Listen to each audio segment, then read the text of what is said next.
Coucou tout le monde, j'espère que vous allez bien. Nous nous retrouvons aujourd'hui pour parler de la complémentarité des thérapies manuelles dans le parcours thérapeutique.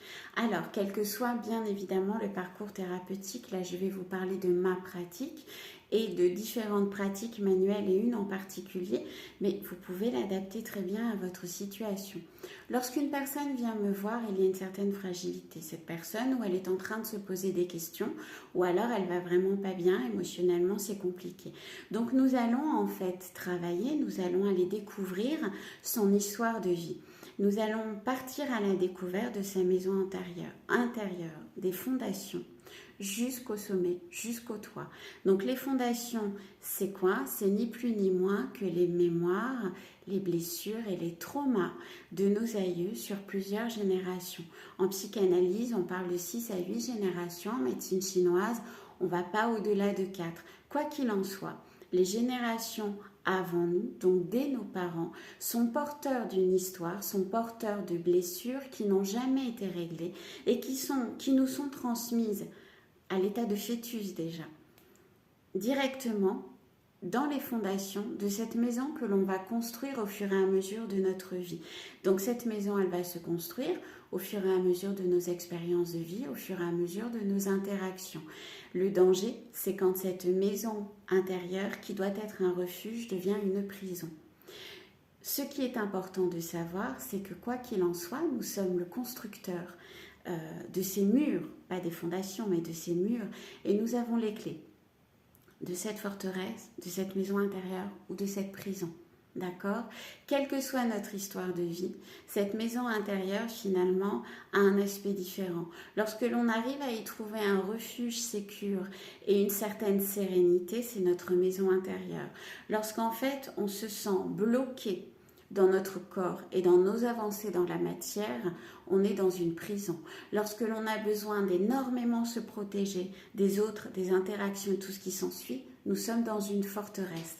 Donc en fait, quoi qu'il en soit, ces 3 habitations intérieures ont des fondations. Ces fondations, ce sont celles au niveau transgénérationnel. Ce sont des traumas, ce sont des blessures, ce sont des mémoires qui n'ont toujours pas été réglées, résolues. Parfois, elles n'ont même pas été exprimées. Tout ça, en fait, c'est dans les fondations de votre maison et énergétiquement, ça part dans les murs jusqu'au toit, jusqu'au grenier. Le grenier en psychanalyse, c'est ni plus ni moins que votre esprit. Donc, c'est en train de polluer votre psyché. Vous venez me voir un petit peu pour ça. Donc, on va travailler là-dessus. Ça, c'est au niveau psychanalytique. Et puis, bien évidemment, vous le savez, j'ai différents outils qui vont aider dans cette prise de conscience. Et puis ensuite, on va adapter la médiumnité et l'énergétique pour pouvoir se libérer.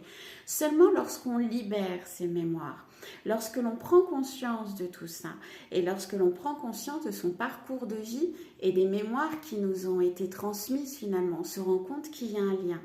Qu'est-ce qui se passe en fait? Nous, ce qu'on souhaite, c'est de s'en libérer.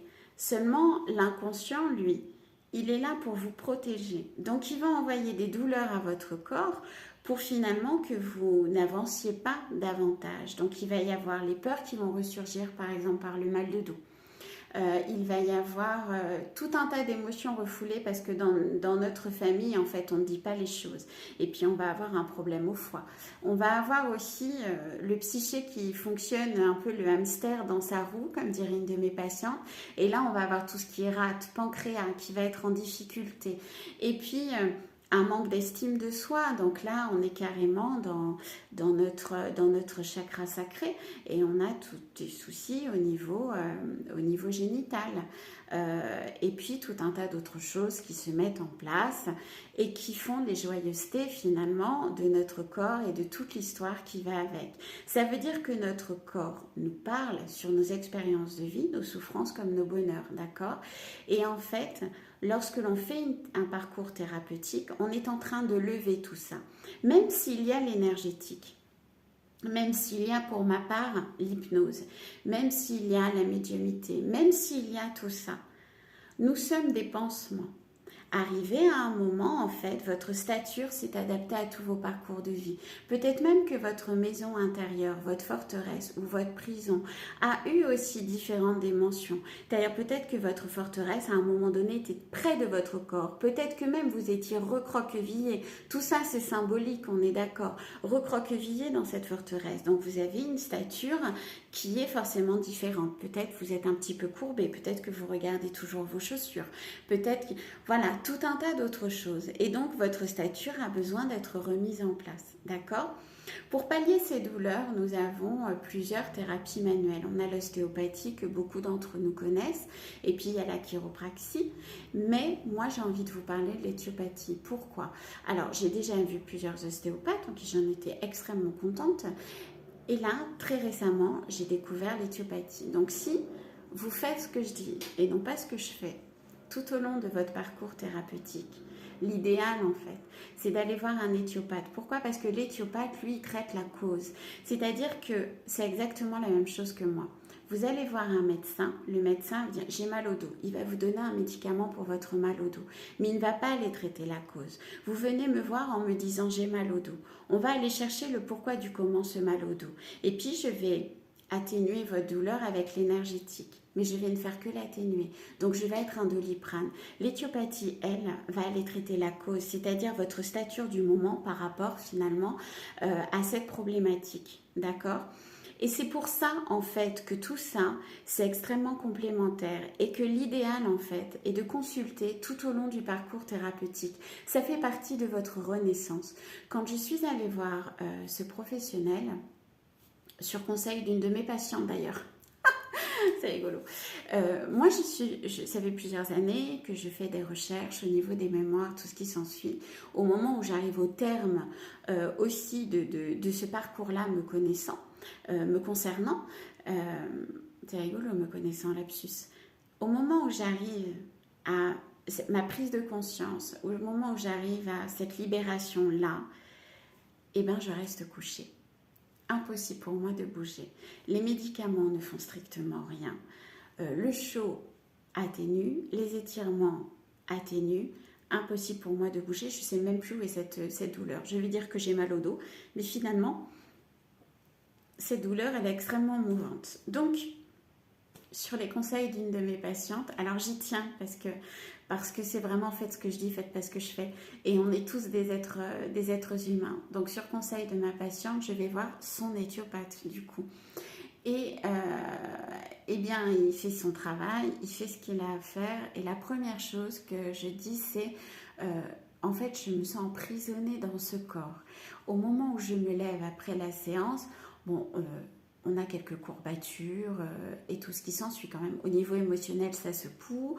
On a des courbatures. Il y a quand même un poste de consultation qui est là. Physiquement, on ressent tout un tas de choses qui ne sont pas forcément agréables. Mais en même temps, on sait que c'est en train de travailler, que c'est en train de libérer, en fait, que c'est en train de guérir quelque part. Et au moment en fait où je me lève, la première chose que je dis c'est « Oh là là, mais je suis droite !» Mais l'ostéo aussi, quand il y a la limite, il me remettait en place, j'étais droite. Mais là, je me suis sentie droite et légère, malgré le fait que ça tirait encore un petit peu.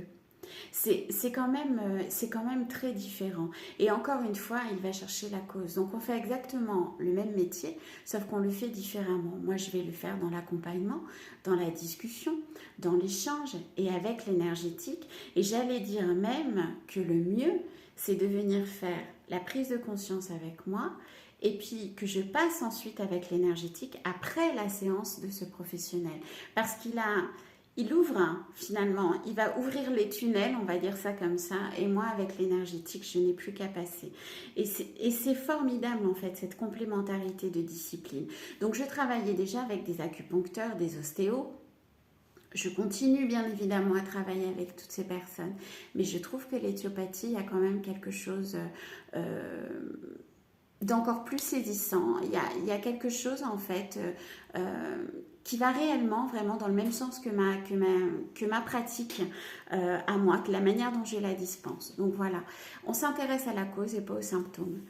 et on aide l'individu dans l'intégralité. Et je trouve que ces deux pratiques en osmose eh ben, viennent aider encore davantage l'individu qui vient nous voir dans la liberté de geste, dans la liberté d'action, dans la liberté de penser, dans la liberté d'être en fait. Il y a vraiment, ouais, il y a vraiment cette liberté de tout. Donc voilà, c'était ma vidéo du jour. Je vous mettrai en commentaire des vidéos qui expliquent ce qu'est l'éthiopathie parce que c'est pas tellement connu et je trouve ça franchement dommage. Voilà.